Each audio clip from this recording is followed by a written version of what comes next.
Oi, meu nome é Isabela Arruda, da Costa Silva, sou acadêmica de Ciências Biológicas pela Universidade Federal do Mato Grosso do Sul, no campus de Aquidauana, e mediante a disciplina de parasitologia, eu irei apresentar um trabalho sobre os protozoários. Parte 1. Vamos lá. Vou apresentar a minha tela inteira aqui. Parte. Show.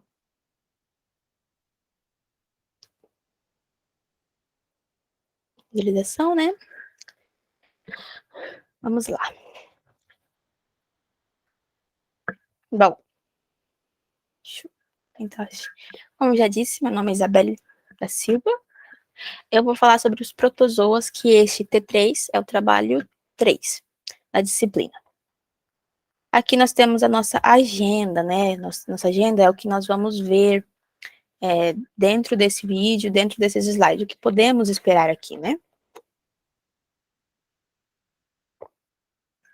Bom, nós vamos ter uma introdução ao conteúdo dos protozoários. Aí vamos entender o que é um protozoa, quais são as divisões de protozoa, e vamos ver algumas doenças, por exemplo, a triponossomíase americana, a leishmaniose, tricomoníase, a giardíase, amebíase e malária, né? Bom, na nossa introdução, o que tem de ser o que vem a ser os protozoários, o reino protista? Bom, o reino protista, ele inclui protozoários, propriamente ditos, né? E algumas algas. Os protozoários, eles são, em sua grande maioria, microscópicos e seres eucariontes, ou seja, eles possuem a carioteca. E heterotróficos que vivem em ambientes aquáticos e que sejam úmidos. Eles podem viver sozinhos ou podem formar colônias, tendo nestes uma diferenciação das células especializadas de reprodução. Então, os protozoários, eles estão inclusos no reino protista e também esse reino protista tem algumas algas, né? Os protozoários, na sua grande maioria, são microscópicos seres eucariontes, e heterotróficos que vivem nos ambientes aquáticos e úmidos. Podem tanto estar sozinhos ou formar colônias. A digestão dos protozoários, desses seres, né, apresenta a digestão intracelular. Eles lançam os pseudópodes, que é a projeção da membrana celular, para englobar o alimento. E dentro, assim, dessa bolsa, né, o fagossomo, onde fica o alimento, são lançadas enzimas para digestão. Enquanto o fagossomo está com enzimas, passa a ser chamado de fagolissossomo. Então, lançando o que não foi digerido para fora da célula. Além do vacúolo, que é vacúolo, que é tipo uma bolsa para a digestão, os protozoários, eles também têm um vacúolo que regula a entrada e saída de água, que é o vacúolo contrátil. Uma vez que eles não têm proteção física contra a perda de água. Este controle, ele é chamado, esse controle de perca de água, de osmorregulação. A reprodução, né, deles, como que ocorre a reprodução dos protozoários? Eles se reproduzem de forma assexuada pelo processo chamado de bipartição, cisparidade ou divisão binária. Quando o indivíduo se divide em dois. Bipartição, o indivíduo tende a dividir em dois. Há também os que se reproduzem de forma sexuadamente, de forma sexuada.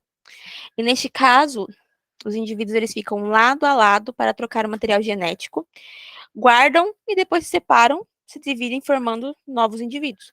Então, a forma assexuada de reprodução não tem variação genética, não tem troca de gêneros, não tem troca de gametas, o indivíduo simplesmente se divide em dois. E, no caso que tem a troca de material genético na reprodução sexuada, que tem a troca de gametas ali, eles vão ficar lado a lado, vão trocar esse material genético, eles vão guardar, e depois de se separarem, depois que eles se separarem, o casal se separou, eles se dividem formando novos indivíduos. Essa é a grande diferença, é que nessa tem variação genética, e na outra não tem. Na classificação dos protozoários, né, eles são classificados conforme o movimento usado para sua locomoção. Os sarcodinas, eles se locomovem por pseudópodes. Os mastigópora vão se movimentar por flagelos, que são aqueles filamentos longos, tipo um rabinho. O ciliópora, ele vai, cílio, se locomover por cílios, que são os filamentos curtos, tem no corpo do indivíduo inteiro. E o esporosa não tem nenhuma estrutura para se locomover. Ele é de esporos, então ele não tem locomoção, ele não vai ter essa estrutura de locomoção. Então é assim que se dividem a classificação dos protozoários, através da sua locomoção, do seu movimento de locomoção. Que os sarcodinas, pseudópodes, o mastigópora, flagelos, que é como podemos visualizar o flagelo do espermatozoide, aqueles filamentos longos, e o ciliópoda por cílios, que são os filamentos curtos. Imaginaremos os cílios dos olhos também, que servem para proteção, mas que os cilióporas utilizam para movimentação. E os porosa que não se movimenta, que não possui, não apresenta nenhuma estrutura de locomoção. E esses seres, né, eles são responsáveis por diversas doenças nos seres humanos. Como podemos dizer, a doença de Chagas, que é causada pelo Trypanosoma cruzi e é transmitida pelo inseto barbeiro. A leishmaniose, que é causada pelo Leishmania brasiliensis e é transmitida pelo mosquito palha. E a malária, que é causada pelo Plasmodium sp e transmitida pelo mosquito Anopheles. Então, estes seres, eles são responsáveis por transmitir diversas doenças aos seres humanos. Ainda apresentam, né, nesse filo, nesse reino, do reino protista, as algas. E dentro dos protistas, classificado como algas, estão seres que formaram endossimbiose. Este processo ele ocorre quando um ser engloba outro e este passa a viver lá dentro em uma relação na qual os dois seres saem ganhando. As algas desse reino eles são seres uni e pluricelulares que vivem em ambiente aquático e fazem fotossíntese e por causa da endossimbiose podem ter os mais diversos tipos de clorofila. Eles formam 6 filos. Então, as algas, né? Elas formam 6 filos.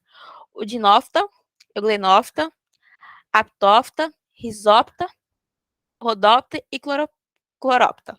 E alguns impactam mais o homem do que os outros. Então, dentro dos plotistas, classificados como algas, estão seres que formaram endossimbiose, que é o que ocorre quando um ser vai englobar o outro e esse passa a viver lá dentro numa relação de mutualismo, na qual os dois vão sair ganhando. Então, um não vai ser hospedeiro do outro. Eles vão ser companheiros ali e um vai sair ganhando os dois vão sair ganhando essa relação. Aí temos também os ginoflagelados. Os ginoflagelados, eles são o primeiro deles, os ginoflagelados, né? Ele tem 2 flagelos e abaixo da membrana plasmática contém placas duras de celulose. E o número e a forma com que elas estão os identifica.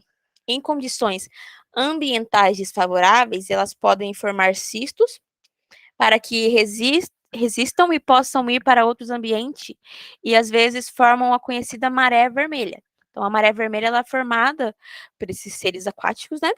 São chamados de ginoflagelados. Ali ao lado temos a imagem de um ginoflagelado. Então, ele tem 2 flagelos e abaixo da membrana plasmática contém placas duras de celulose, e o número e a forma com que elas estão que vai identificar. Aí temos as euglenófitas.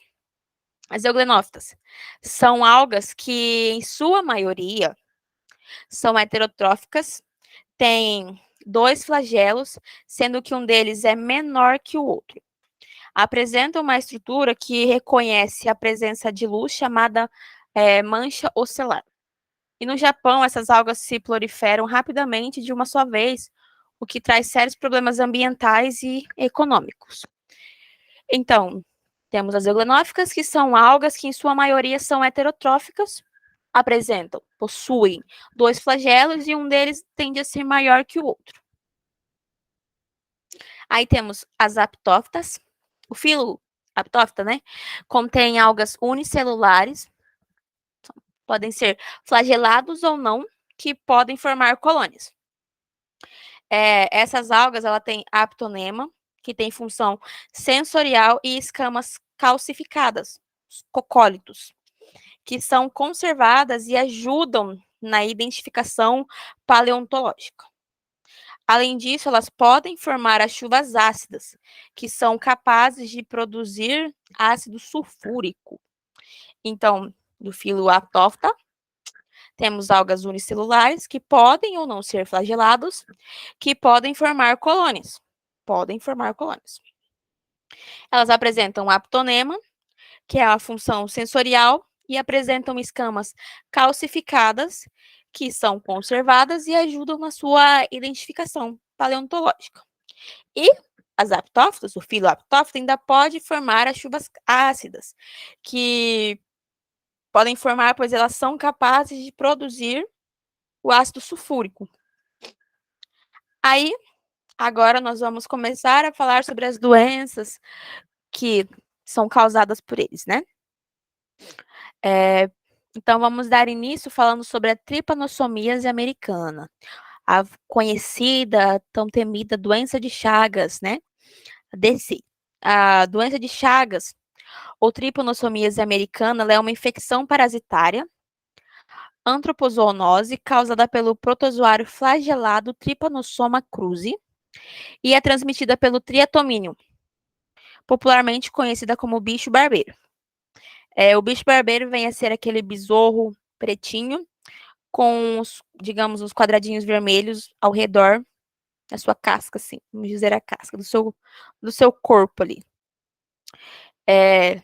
Então, ela é causada por essa infecção parasitária de antropozoonose, onde o protozoário flagelado, então já sabemos que ele se movimenta por flagelos, Trypanosoma cruzi, ele está presente no triatomínio, e o triatomínio acaba passando para o ser humano. O triatomínio é conhecido como bicho barbeiro, besouro barbeiro. A doença, ela apresenta curso clínico bifásico. Ela pode ser aguda e crônica, né? Sendo que na fase aguda, ela muitas vezes tem sintomas e pode ocorrer a evolução para a fase crônica. A gravidade dos casos pode estar relacionada à cepa infectante, à via de transmissão e também à associação com outras patologias concomitantes.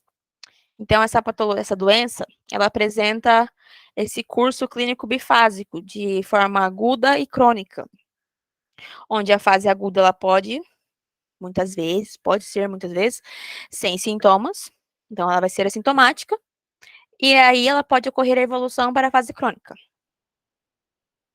A infecção pode ocorrer pela transmissão vetorial, oral, transfusional, transplantar, vertical ou congênita e acidental. Então, essa pode ser a transmissão da infecção, quer dizer, a infecção pode ocorrer por esses tipos de transmissão. E, atualmente, existem grandes preocupações pela transmissão oral, principalmente na região norte do Brasil, que é aquela área mais afetada. Já a transmissão vetorial está envolvida com o contágio da pele e das mucosas por meio das fezes e urinas contaminadas por insetos hematrófagos da subfamília do triatomínio. Então, ele tem a tripanossomíase, ela vai apresentar transmissão de várias formas. Pode ser vetorial, oral, transfusional, transplantar, vertical ou congênita ou acidental. Aqui, o agente etiológico, né? É o protozoário flagelado Trypanosoma cruzi. O agente etiológico é aquele que vai causar a doença, né? O agente etiológico é, como eu disse, o Trypanosoma cruzi. E no sangue de vertebrados, ele apresenta-se na forma infectante tripomastigota e nos tecidos na forma amastigota. Já nos insetos, ocorrem várias maturações, destacando-se a forma infectante, que são as formas encontradas nas fezes e na urina dos insetos. Então, ali ao lado, nós temos a figura do Trypanosoma cruzi. Ali, na figura A, nós temos o tripomastigota, presente nos tecidos. E na figura B, nós temos uma mastigota, que ele está em forma em células musculares. Que essa foto foi pegada do Instituto Oswaldo Cruz. Os vetores são triatomíneos, né? Os vetores são aqueles que transmitem a doença. Transmitem a doença, não. Transmitem um agente etiológico. Os vetores são triatomíneos, ou insetos, popularmente conhecidos como bicho barbeiro, besouro barbeiro.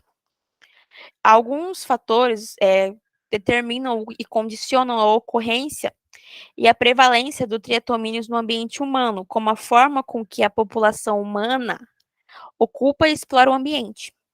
Assim, relevantes questões são apresentadas, como, por exemplo, migração, degradação do ambiente e condições socioeconômicas, habitações em condições precárias ou perto de matas.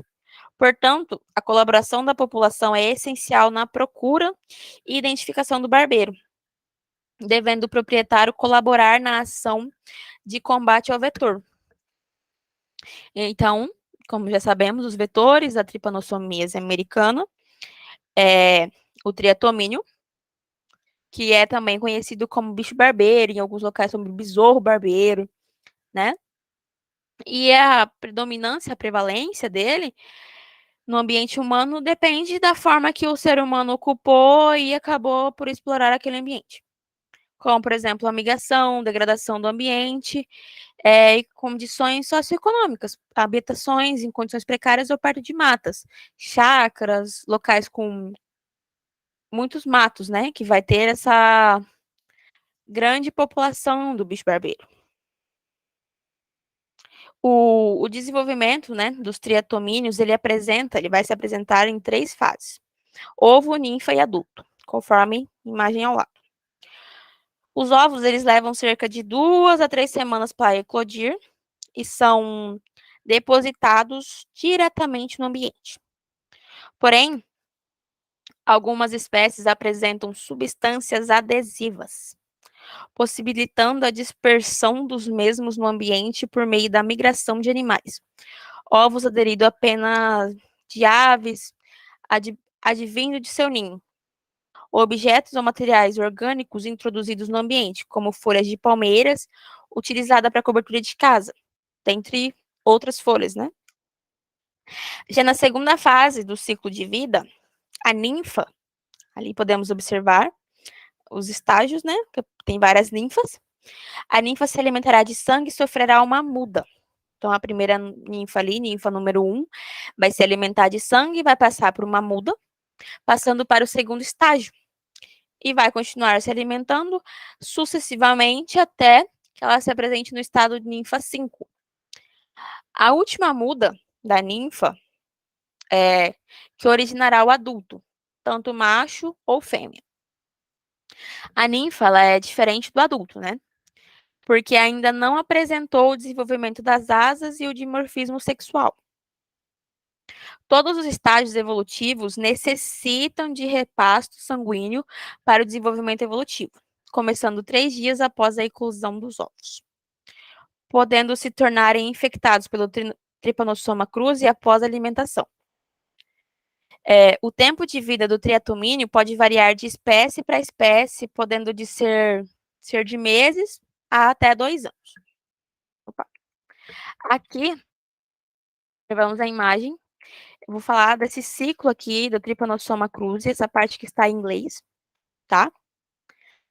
Durante uma refeição de sangue, um inseto vetor triatomínio infectado, ou barbeiro, ele vai liberar a tripomastigota em suas fezes, perto do local da ferida mordida.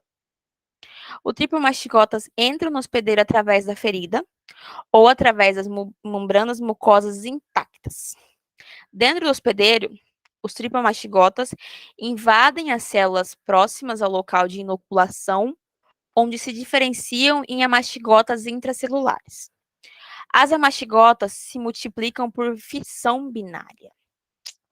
Elas se diferenciam em tripomastigotas. Em seguida, eclodem para fora da célula e entram na corrente sanguínea. O tripomastigota na corrente sanguínea podem infectar células em vários tecidos e lá transformam-se em amastigotas intracelulares e causam uma infecção sintomática. Na corrente sanguínea, os tripomastigotas, ao contrário dos tripanossomas africanos, não se multiplicam. A multiplicação só recomeça quando os parasitas entram em outra célula ou eles são ingeridos por outro vetor. O barbeiro ele torna-se infectado e alimentando-se do sangue humano ou animal que contenha parasitas circulantes. Os tripomastigotas ingeridos se transformam em epimastigotas no intestino médio do vetor. Os parasitas se multiplicam no intestino médio e no intestino grosso eles se diferenciam em tripomastigotas metacíclicos, infectantes que são excretados nas fezes. Então aqui nós temos esse ciclo. A partir da mordida, vai ter toda essa fissão, essa mudança do Trypanosoma cruzi dentro do seu hospedeiro, no caso, podendo ser o ser humano. A leishmaniose, né? Leishmaniose visceral, VL, também conhecida como calazar, é a forma mais grave de leishmaniose. Se não for tratada, ela chega a ser fatal em mais de 95% dos casos. O calazar ele é endêmico de 78 países e, segundo a OMS, a maioria dos casos ocorre no Brasil, na África Oriental e na Índia. Estima-se ali que de 50 a 90 mil novos casos de calazar ocorram anualmente no mundo. Só em 2020, mais de 90% dos novos casos notificados à OMS ocorreram em 10 países, sendo eles Brasil, China, Etiópia, Eritreia, Índia, no Quênia, Somália, Sudão do Sul, Sudão e Iêmen.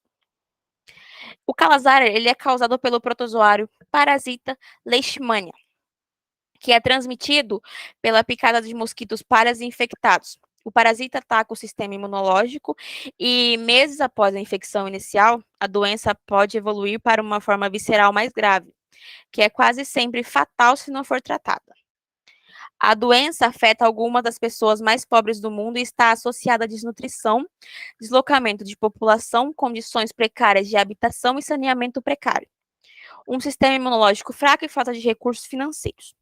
O calazar, em geral, também está ligado às mudanças ambientais, como desmatamento, construção de barragens, sistemas de irrigação e a urbanização.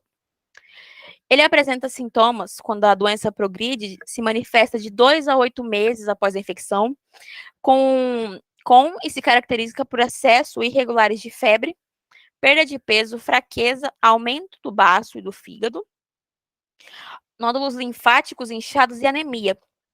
No entanto, se a carga parasitária é alta ou o nível de imunidade do paciente é baixo, o período de incubação pode variar de 10 a 14 dias.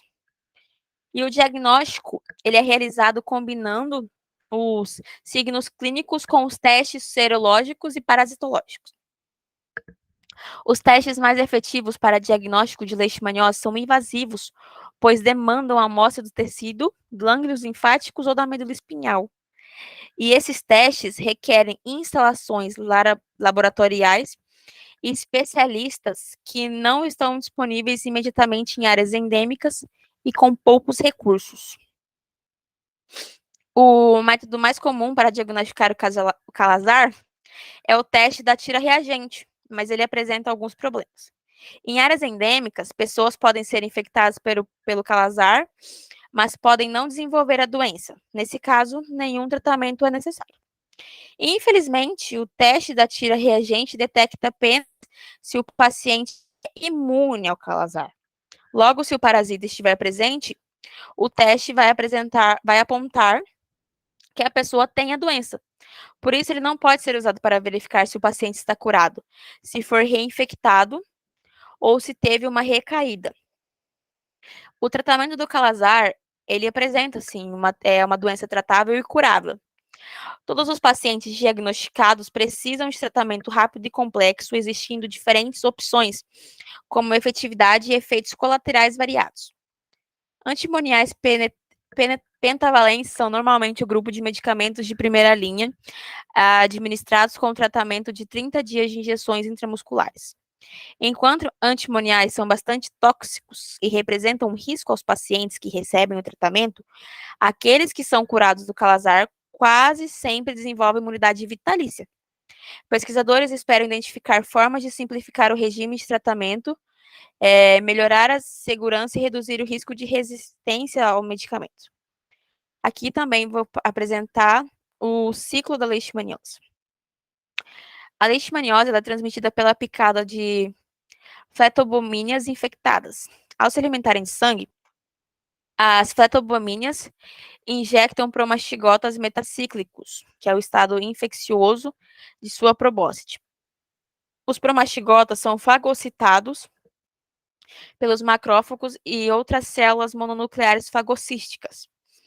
Nessas células, os promastigotas se transformam em amastigotas, que é o estágio tecidual. Os amastigotas se multiplicam por divisão simples e infectam outras células fagocísticas mononucleares. Ao se alimentarem de sangue de um hospedeiro infectado, as fletobomíneas são infectadas pela ingestão de macrófagos infectados por amastigotas. E no intestino médio das fletobomíneas, os amastigotas se transformam em promastigotas. Aí, se multiplicam, se desenvolvem e migram para a probóscide. Aqui é o estágio da leishmaniose. O ciclo que eu falei ali está marcado aí em inglês, mas foi o que eu falei lá. Quando, através do mosquito palha, ocorre a transmissão, ele vai passando e se desenvolve no organismo. Agora vamos falar da tricomoníase.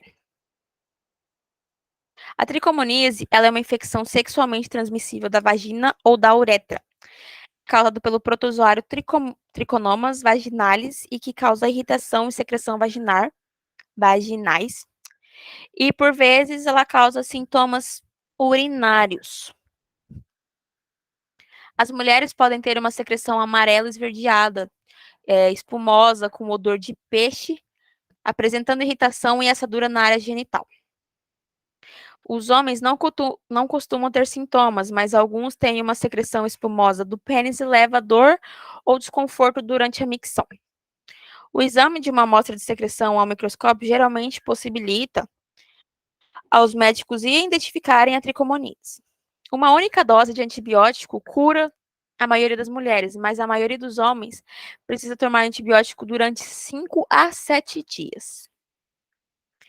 O tricomonas vaginalis comumente causa uma infecção sexualmente transmissível, IST, da vagina nas mulheres e uma IST no trato urinário nos homens e nas mulheres.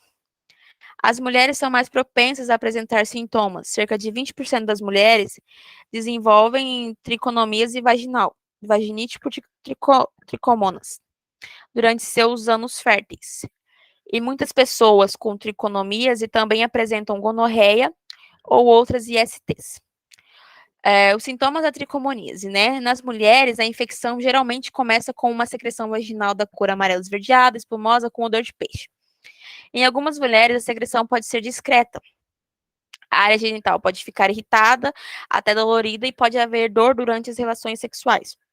Nos casos mais graves, a área genital e a pele circundante podem ficar inflamadas e os tecidos ao redor da abertura da vagina podem ficar inchados. A urinação pode também ser dolorida ou frequente, como ocorre com a infecção da bexiga. Os sintomas urinários e vaginais podem ocorrer sozinhos ou juntos. A maioria dos homens com tricomoníase da uretra, o tubo que leva a urina da bexiga para fora do corpo, não tem sintomas ou apresentam sintomas leves, mas eles ainda podem infectar seus parceiros sexuais. Alguns homens têm uma secreção de pênis, dor durante a micção e urgência de urinar com frequência. O diagnóstico ele ocorre com exames e, às vezes, cultura de uma amostra de secreção ou de urina, que os médicos suspeitam de tricomoníase nas seguintes pessoas, né? Mulheres com infecções vaginais, homens com infecções uretrais e parceiros sexuais dessas pessoas. O organismo é mais difícil de detectar nos homens do que nas mulheres. Nas mulheres, o diagnóstico pode geralmente ser feito rapidamente ao examinar uma amostra da secreção vaginal ao microscópio e identificar, assim, o organismo. Se os resultados forem incertos, é feita a cultura da amostra durante vários dias. Nos homens, a amostra da secreção da parte distal do pênis, obtida pela manhã, antes da primeira urina, pode ser examinada ao microscópio e enviada ao laboratório para sua cultura. Alternativamente, os médicos às vezes realizam testes para identificar o material genético específico do organismo, seja ele DNA ou RNA. E a prevenção pode ocorrer através de outros STs, né? Essas medidas gerais, através dessas medidas gerais. O uso correto e regular de preservativos, evitar práticas sexuais inseguras, tais como trocar de parceiros com frequência, ou ter relações com parceiros que possuem outros parceiros sexuais. O diagnóstico e tratamento imediato da infecção para impedir a transmissão para outras pessoas. Identificação dos contatos sexuais de pessoas infectadas, seguida de aconselhamento ou tratamento desses contatos. E o tratamento é através do antibiótico metronidazol ou tinidazol. O tratamento simultâneo de parceiros sexuais, uma dose única de metronidazol ou tinidazol, que são antibióticos, tomado por via oral, cura até 95% das mulheres infectadas. Porém, os seus parceiros sexuais devem ser tratados simultaneamente, ou as mulheres podem vir a ser reinfectadas.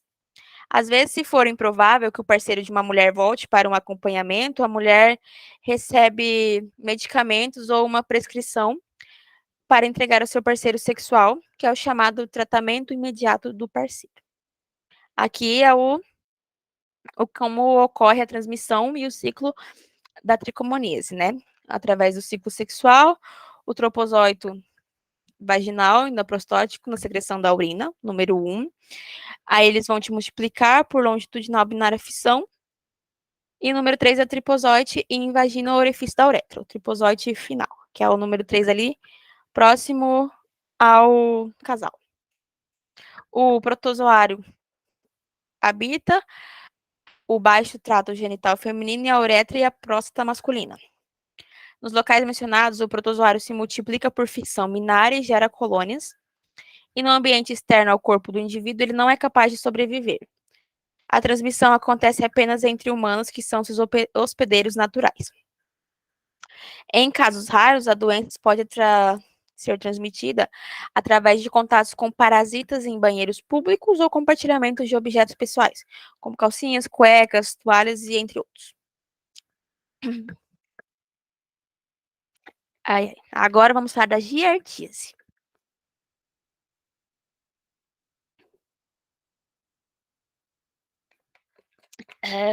A giardíase, né? Ela é aquela infecção causada pelo protozoário chamado de Giardia lamblia, que pode se apresentar tanto na forma de cisto quanto na forma de trofosóito. A sua causa, né, a sua forma de infecção se dá pelo contato direto ou indireto com as fezes de pessoas infectadas. Na sua forma de contágio direto, a mão é o principal veículo, pois transporta e favorece a ingestão de cistos existentes nos dejetos infectados. A contaminação indireta ocorre através da ingestão de água e alimentos contaminados. E uma vez dentro do seu hospedeiro, este parasita passa por um período de incubação que pode durar de 1 a 4 semanas. E após esse período, ele pode agir tanto na forma assintomática, que é a forma mais comum, que não apresenta sintomas, né? Quanto na forma sintomática, que vai apresentar sintomas. A complicação mais comum causada pela giardíase é a síndrome de má absorção. E o melhor meio de se evitar, de prevenir essa infecção, né, é a adoção de medidas preventivas, como a ingestão somente de água filtrada, o saneamento básico, lavar as mãos após utilizar o banheiro e lavar em água corrente e higienizar as frutas, legumes e verduras que serão ingeridos. E os sintomas dessa infecção, ele pode ocorrer tanto em adultos quanto em crianças, podendo, na maior parte das vezes, apresentar-se de forma assintomática, como foi citado anteriormente. E quando apresenta sintomas, estes geralmente são diarreia e dor na região abdominal.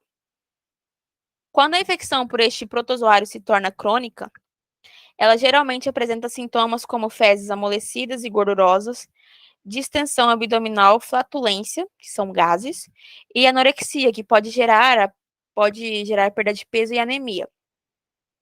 E o tratamento ele ocorre com medicamentos específicos e manutenção da qualidade de água e alimentos ingeridos.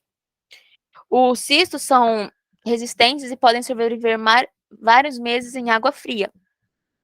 A infecção ocorre pela ingestão de cistos em água contaminada, alimentos ou pela via fecal oral, mãos ou fomites.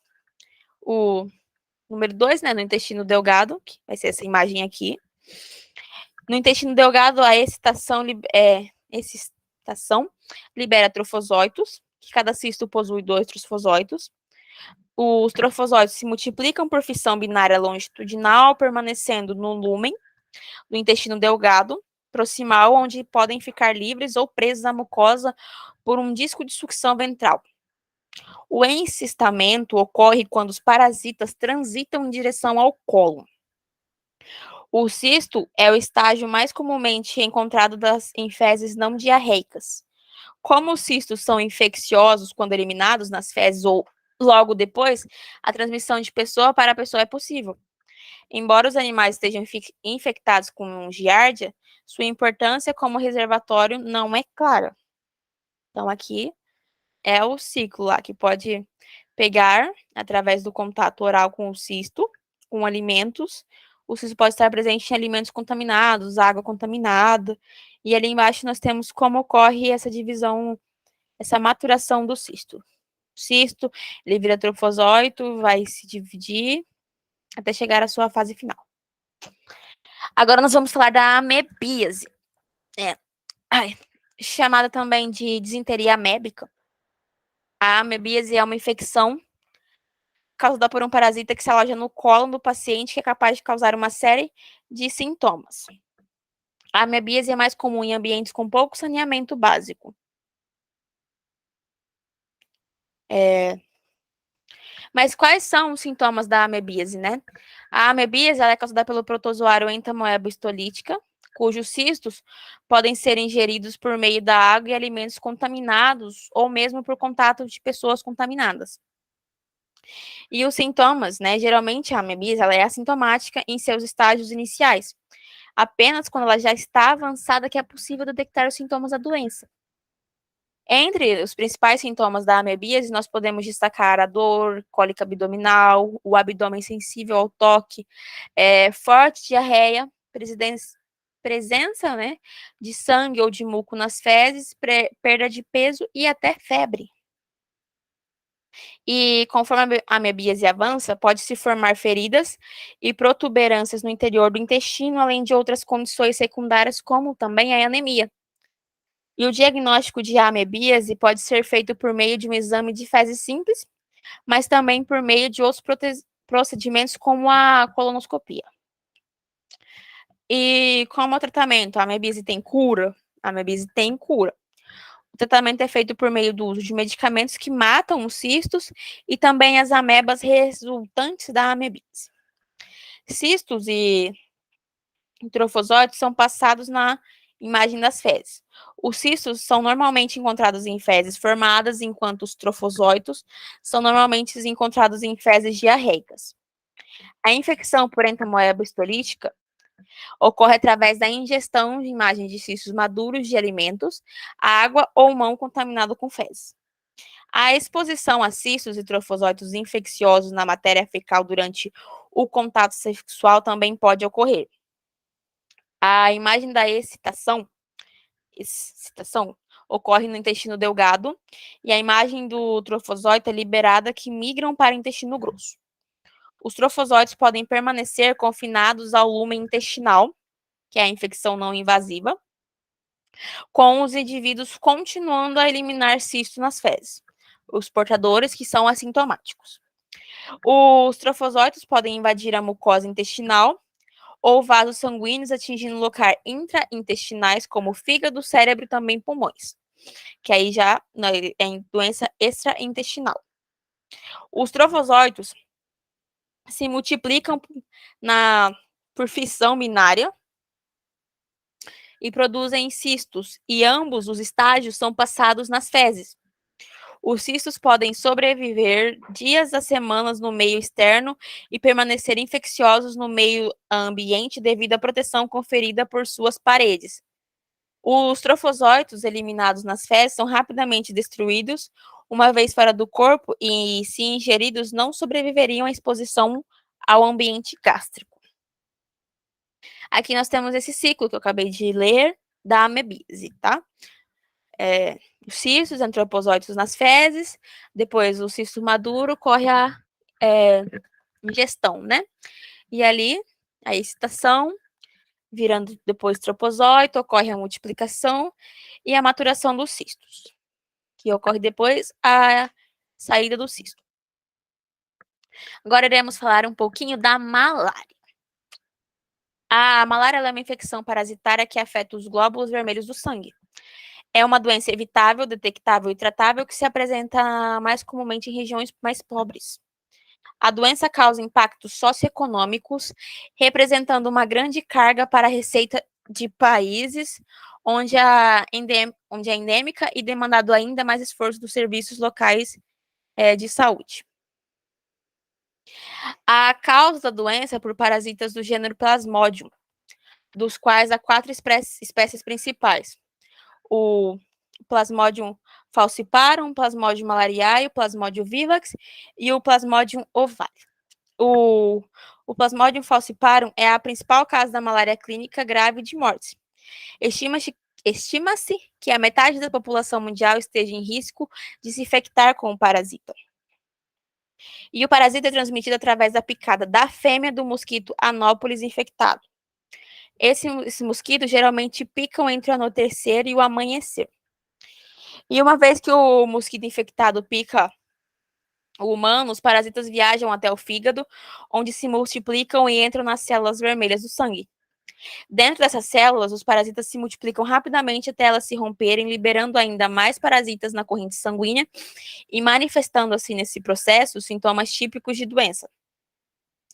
A malária começa como a gripe, com os primeiros sintomas surgindo entre 9 a 14 dias após a infecção. Os sintomas incluem febre, que pode ocorrer ciclos típicos de febre, calafrio e suor em grande quantidade, dor nas articulações, dores de cabeça, vômitos frequentes e convulsão e coma, de ocorrer a coma. Se a malária simples não for tratada, ela pode se tornar grave. Sem tratamento, a malária por falciparum pode progredir para a doença grave, levando à morte em um período de 24 horas. Mortes por malária podem ocorrer devido a danos cerebrais, que é a malária cerebral, ou danos aos órgãos vitais. A redução de células vermelhas no sangue pode causar anemia. E o diagnóstico da malária é feito rapidamente por meio de teste da tira reagente ou por meio da observação do parasita em microscópio em uma amostra de sangue. Entretanto, testes rápidos nem sempre estão disponíveis, microscópicos não são sempre efetivos, e por isso diagnósticos baseados em sintomas ainda são comuns em grande parte do mundo em desenvolvimento. Isso significa que os pacientes são frequentemente diagnosticados de forma errada, de forma errônea, e as verdadeiras causas dos seus sintomas permanecem sem tratamento. Isso também indica que medicamentos antimaláricos são utilizados em excesso em alguns casos e acabam sendo desperdiçados quando extremamente necessários. E o tratamento mais eficiente para a malária é uma terapia combinada à base de artemisina, ACTs em inglês, né? A terapia tem baixo nível de toxicidade, poucos efeitos colaterais e age rapidamente contra o parasita. E a maioria dos países africanos alterou oficialmente os protocolos para tratar a malária como medicamento. Mas em muitos países em que a MSF trabalha, a quantidade de artemisinina disponível é escassa. Países com sistema de saúde enfraquecidos têm poucos recursos para oferecer cuidados à população. Isso resulta em um ciclo vicioso, a falta de estrutura impede o tratamento e vai acabar impulsionando a incidência da doença, né? A população que é enfraquecida por essa doença não vai conseguir, consequentemente, sair da pobreza. E o controle do vetor, que é o mosquito, é a principal estratégia de prevenção para reduzir a transmissão da malária. Além do fornecimento de medicamentos para as infecções, é possível garantir proteção às comunidades com uma cobertura alta dessa estratégia. A Organização da Saúde, OMS, recomenda 2 tipos de controle efetivo: dormir sob mosquiteiros tratados com inseticidas e pulverizar as paredes internas das residências também com inseticida. Em algumas circunstâncias específicas, é possível complementar a estratégia com o manejo da fonte de larvas e outras ações que reduzam os focos dos mosquitos e suas picadas em humanos. E desde outubro de 2021, a OMS também recomenda amplo uso de vacina contra a malária entre crianças que vivem em regiões com transmissão moderada e alta de malária por falciparum.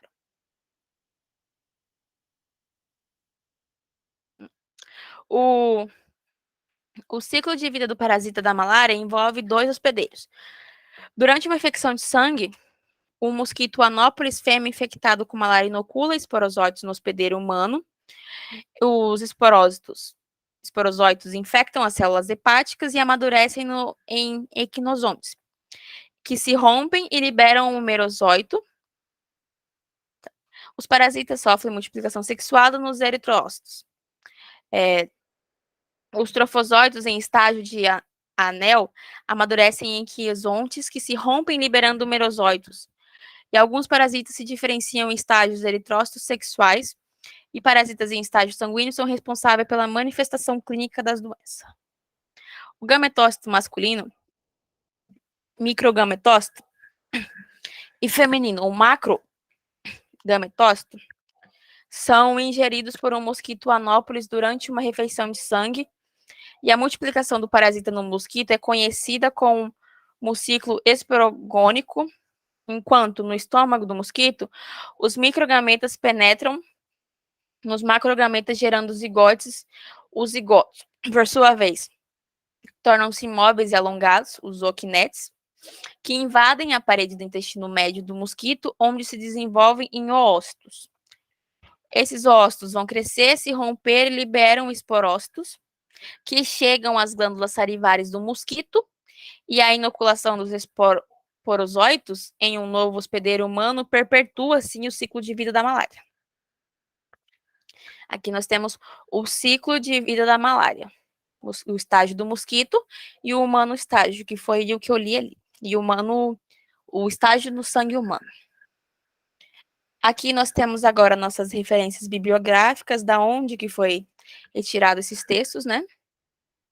Então, isso, muito obrigada.